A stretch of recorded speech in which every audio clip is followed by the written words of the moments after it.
Est-ce qu'il y a des mélomanes là dans la salle? Est-ce qu'il t'arrive des fois d'écouter de la musique? Ou d'en faire même peut-être? Bon, a priori oui, hein. Tout le monde à un moment donné écoute de la musique, même si tout le monde n'en fait pas. Et c'est un sujet qui concerne donc à peu près tout le monde. Et on va voir dans cette vidéo que les NFT, ça va révolutionner le secteur de l'industrie musicale. On va voir que ça intéresse tous les gros acteurs de cette industrie, ça intéresse les artistes, et ça peut intéresser les fans, les communautés des artistes. Les NFT, ça va trouver plein d'utilité, et même si au début, c'est apparu comme un truc qui servait à rien, les NFT, des images seulement, ça sert à rien, bah en fait, si, on va voir tout ça dans cette vidéo. Si ça te plaît, si t'apprends des choses, tu peux me lâcher un like, un commentaire, tu peux partager cette vidéo à quelqu'un que ça pourra intéresser aussi, et puis si c'est pas déjà fait, tu peux t'abonner à ma chaîne, activer les notifications et me suivre sur mes réseaux sociaux. J'investis dans les cryptos pour être riche dans le futur, paire de couilles dans le futal, ainsi soit-il, mon bitcoin et mon couteau. Puisque le sujet du jour c'est les NFT et la musique, on va commencer en chanson, la chanson des NFT par McFly et Carlito. Comme vous tous, j'ai découvert l'existence des NFT. Bon, on va pas en mettre trop non plus, parce que j'aimerais pas me faire démonétiser ma vidéo pour les droits d'auteur, et puis aussi parce que la musique n'a pas plus d'intérêt que ça, à part un petit peu aussi se moquer des NFT. Ça laisse presque un petit peu sous-entendre que ça sert un petit peu à rien, mais on va voir justement dans cette vidéo qu'au contraire, et notamment dans le secteur musical, les NFT vont trouver sûrement leur place, comme avec Spotify qui fait des tests sur les NFT, avec les profils d'artistes. Spotify cherche aussi à avoir l'opinion des utilisateurs pour savoir s'ils peuvent aller plus loin sur la thématique des NFT, parce que ça les intéresse, ils sont en train de mettre un doigt de pied dans l'industrie crypto, Web3, la blockchain, les NFT. On va aussi parler de LimeWire, c'est un logiciel gratuit de peer-to-peer, donc pour partager des fichiers par exemple audio, vidéo, des logiciels, mais du coup aussi de l'audio. L'audio, c'est de la musique potentiellement, puisque LimeWire a levé 10 millions de dollars pour lancer une plateforme de NFT dédiée à la musique. S'ils arrivent à réunir 10 millions de dollars lors d'une vente privée pour leur token LMWR,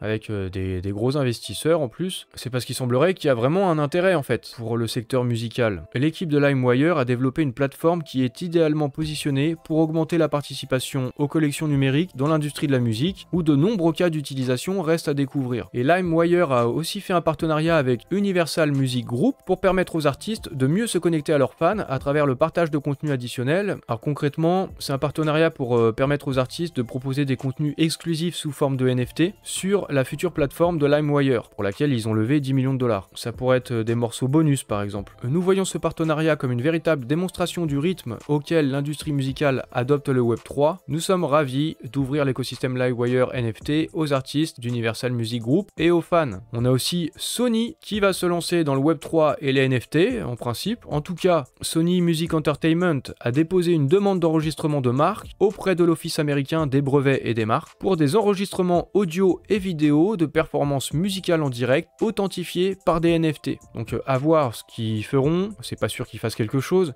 mais si tu déposes une marque et des brevets, c'est que t'as quand même une petite idée derrière la tête. Il semblerait bien qu'il y ait des opportunités pour les NFT dans le secteur musical. Pour citer d'autres exemples, il y a Snoop Dogg qui a créé une mixtape et qui l'a vendue sur la plateforme OpenSea. Donc il crée son projet musical et il le vend en exclusivité sous forme de NFT. Il y a d'autres artistes qui ont fait ça, il y en a même en France comme Booba, et des artistes US, il y en a pas mal qui ont fait ce type de choses. Et Snoop Dogg, il a révélé que l'achat d'un de ses titres sous forme de NFT permettait de bénéficier de la possession des droits. Vous achetez le NFT, vous en possédez les droits. Tu as acheté le beat de Snoop Dogg, fais ton morceau avec. En fait, si je l'achète moi, je pourrais mettre ça dans mon propre morceau, j'ai les droits d'exploitation. C'est ce que permet aussi les NFT. Les tokens non fongibles donnent à leurs propriétaires une preuve d'authenticité et de propriété. Certains observateurs de l'industrie pensent que les objets de collection crypto pourraient devenir une importante source de revenus pour les musiciens. On a également, comme autre poids lourd de l'industrie musicale, il y a Warner Music qui a fait un partenariat avec The Sandbox, le métaverse, pour mettre en place un parc d'attractions musicales virtuel, une destination de divertissement amusante où les créateurs, les fans et les joueurs peuvent profiter d'expériences immersives inédites. Et effectivement, là en fait quand on parle de musique, on parle de divertissement, on parle de loisirs, et dans ce domaine de l'industrie musicale, les artistes ont envie d'être proches de leurs fans, et les fans veulent être proches des artistes, et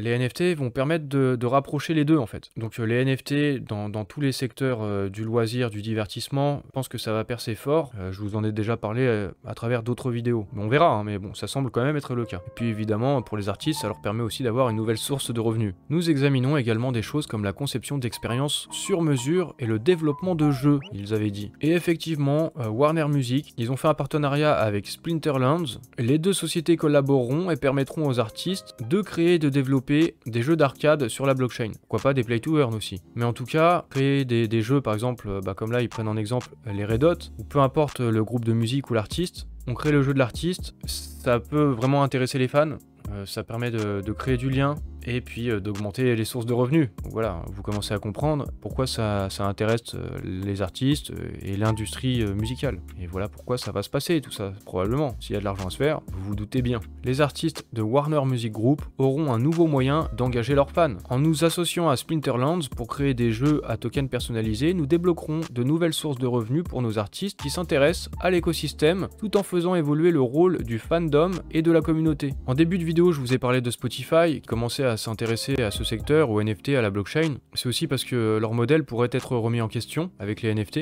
avec cette nouvelle technologie. Et on peut envisager que les marketplaces de NFT musicaux seront peut-être les plateformes de streaming de demain. Parce qu'avec les NFT, il y a le droit de propriété directement, on peut supprimer des intermédiaires, un artiste peut distribuer sa musique lui-même, la répartition des droits d'auteur pourrait être aussi gérée de manière décentralisée sur la blockchain, et ça pourrait aussi faire sauter les maisons de disques, et les artistes auraient plus de pouvoir sur leurs œuvres, et les fans pourraient directement être impliqués dans le développement de leurs artistes favoris. En fait, vous pourrez devenir sponsor de vos artistes. Vous les aiderez à concevoir leurs albums, vous les financerez, vous pourrez même peut-être en tant que sponsor et investisseur sur un artiste, s'il fonctionne bien, avoir des revenus par la suite. Tout ça c'est imaginable et on peut faire sauter beaucoup d'intermédiaires. Donc c'est pour ça que toute cette industrie s'y intéresse. Et, vous connaissez les Grammy Awards par exemple, c'est des récompenses là aux États-Unis c'est un gros événement qui récompense les meilleures musiques, les meilleurs clips dans différentes catégories musicales. Et cette année, en 2022, les NFT ont eu leur place. Les NFT, ça a été un grand sujet de discussion pendant les Grammy de cette année. Les experts de l'industrie ont exprimé leur intérêt pour les cas d'utilisation de ces tokens. Il y a eu certains musiciens qui étaient présents, qui ont lancé à cette occasion leur collection de NFT. C'est le cas, par exemple, de G-Eazy. Il a lancé sa première collection de NFT au Grammy. Et puis cette année, comme sponsor en partenariat de cet événement musical, il y avait Binance, que vous connaissez probablement, et la marketplace NFT OneOff, que vous connaissez peut-être moins. Le PDG de OneOff s'est exprimé en disant que la Recording Academy est l'institution la plus importante de l'industrie de la musique, et nous savons qu'elle est très sélective lorsqu'elle décide avec quelle entreprise aligner sa marque. Ils sont donc ravis que de plus en plus d'entreprises de crypto et de blockchain s'impliquent dans les plus grands événements de la musique, du sport, du lifestyle, les loisirs et tout ça, comme je vous disais. Et nous nous attendons à ce que la tendance se poursuive. Bah tu m'étonnes, quand vous regardez ma vidéo, vous commencez à comprendre que ça devrait se poursuivre tout ça. Du coup, il y a des projets, peut-être qu'il faudrait s'y intéresser, je sais pas, mais il y a des acteurs qui essayent de se lancer dans ce domaine, comme Audius, c'est une plateforme sur laquelle les artistes peuvent partager leur musique, et ça supprime du coup des intermédiaires, comme je vous disais un peu plus tôt. Donc si c'est un domaine qui vous intéresse, la musique, et évidemment la crypto, ça devrait vous intéresser puisque vous regardez ma vidéo, vous pourriez peut-être vous intéresser à Audius, mais pas seulement, vous pourriez aussi vous intéresser à Pianity, qui a fait un partenariat avec la SACEM,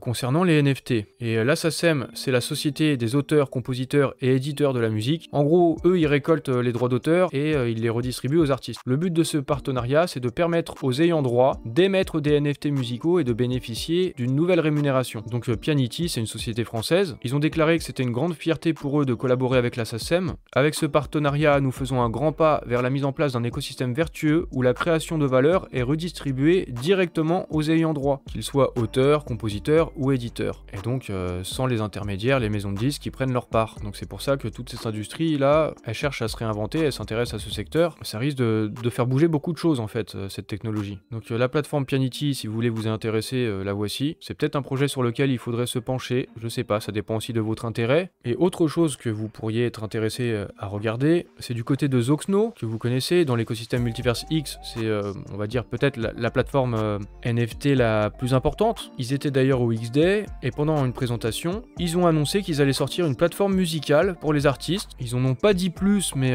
on devrait en savoir plus pendant l'année 2023. Moi, j'ai cherché un petit peu rapidement, comme ça. Je me suis dit au cas où, sur internet, on peut peut-être voir des choses. Et je suis tombé sur music.zoxno.com. Et ce serait peut-être une première version de ce que devrait être la plateforme, ou une version test, je sais pas trop. Music NFTs on Elrond, des NFT musicaux sur Elrond. Là, ils appelaient encore ça Elrond, donc c'est sûrement une première version, hein, vraiment. On peut connecter son wallet. Il y a quelques extraits audio.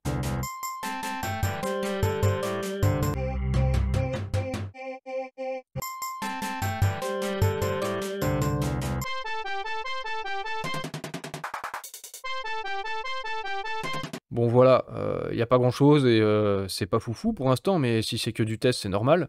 Dans Explore, bah il y a pas grand chose à explorer, en fait il y a rien. Et quand on va dans Studio, alors là il y a cette première page où il n'y a pas grand chose, mais ensuite on peut aller sur continuer de créer pour les artistes, et il semblerait, on peut déposer un fichier audio, mettre le nom du titre, le nom de l'artiste, une description, et ce sera peut-être pour distribuer de la musique, un petit peu comme si c'était des du streaming sur Spotify, peut-être. Bon, je sais pas trop à quoi ressemblera cette plateforme, mais bon, moi idéalement ce que j'aimerais voir, c'est une plateforme où l'artiste il peut créer son NFT musical, et qu'à chaque fois que c'est écouté et qu'il y a un stream, qu'il y a une écoute, puisque le propriétaire du NFT ce sera l'artiste, eh bien il va toucher un revenu pour chaque écoute. Quelque chose comme ça pourrait être mis en place. Donc Zoxno, leur plateforme musicale, c'est une affaire à suivre, car moi ça m'intéresse. Si vous voulez aller plus loin sur le sujet, je vais vous recommander deux vidéos. La première c'est celle-ci, une de Cryptost. T'es producteur de musique et on va échanger un petit peu avec toi justement sur l'apport des NFT dans ce milieu de l'industrie musicale. Une chose qu'on n'a pas trop vu encore, une verticale qu'on n'a pas trop vu encore sur Cryptost. Merci de nous rejoindre pour discuter de ça justement. Est-ce que tu peux te présenter en quelques mots avant qu'on discute de NFT? Donc c'est une interview avec Le Motif, il est beatmaker, il a aussi sorti des projets musicaux en chantant, en rappant lui directement. Et bon, c'est pas un petit artiste, c'est un artiste important. Du coup le point de vue d'un artiste sur les NFT et sur ce que ça peut apporter, ça peut être intéressant à regarder. Donc cette vidéo sera dans la description. Et je vous mettrai également cette vidéo là, c'est une conférence, il y a divers acteurs de l'industrie musicale, des labels, des maisons de disques, il y a aussi le youtubeur Iconic qui est spécialisé sur la musique, et ils discutent de la révolution des NFT dans l'industrie musicale. Donc pour aller plus loin, c'est quelque chose qui peut vraiment vous intéresser si ce sujet vous intéresse évidemment, quoi. Donc ce sera dans la description.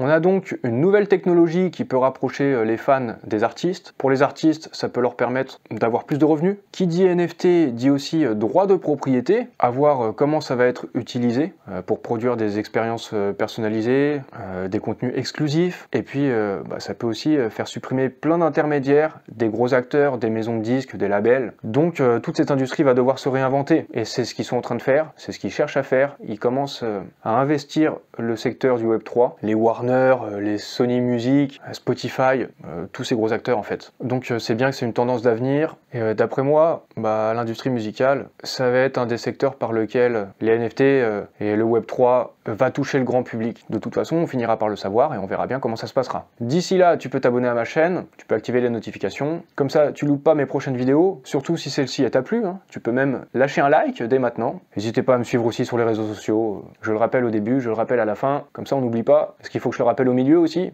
Bon.